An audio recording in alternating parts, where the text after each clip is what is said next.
നമസ്കാരം സഹൃദയരെ. ഗായത്രി മന്ത്രം നമ്മുടെ ബുദ്ധിയെ പ്രചോദിപ്പിക്കുന്നതിലൂടെ നമ്മളിൽ സത്ചിന്തകളുണ്ടാകുന്നു. ഈ സത്ചിന്തകളിൽ നിന്നും നല്ല നല്ല പ്രവൃത്തികൾ ഉണ്ടാകുന്നു. നല്ല പ്രവൃത്തിയിൽ നിന്നും ഒരു നല്ല പ്രവൃത്തികളുള്ള ഒരു ജനപദം ഉണ്ടാകുന്നു. അതുതന്നെയാണ് സുകൃതഹോമത്തിൻ്റെയും ഗായത്രി മന്ത്രോപാസനയുടെയും ലക്ഷ്യം. ഗായത്രി മന്ത്രം നിത്യോപാസനയായി നിത്യം ജപിക്കുന്നവരുണ്ടാവാം. അതോടൊപ്പം തന്നെ ക്ഷേത്രങ്ങളിലും മറ്റും സുകൃതഹോമമായിട്ടും ആചരിക്കാറുണ്ട്. സുകൃതഹോമമായിട്ട് നമ്മളതിനെ ആചരിക്കുമ്പോൾ 24,000 ഉരു ഹോമിക്കുകയാണ് ഒരു പൂർണ്ണ സുകൃതഹോമം എന്ന് പറയുന്നത്.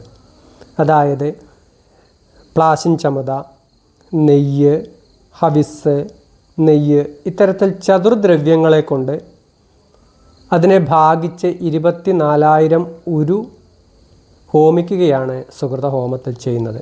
ഇത്തരത്തിലുള്ള ഒരു സുകൃതഹോമത്തിലൂടെ ഒരു ജനപദത്തെയും ഒരു സമൂഹത്തെയും ഒരു അന്തരീക്ഷത്തെയും തന്നെ പ്രചോദിതമാക്കാൻ സുകൃതഹോമത്തിലൂടെ നമുക്ക് സാധിക്കുന്നു എന്നുള്ളതാണ് അതിൻ്റെ ഒരു ഫലസിദ്ധി.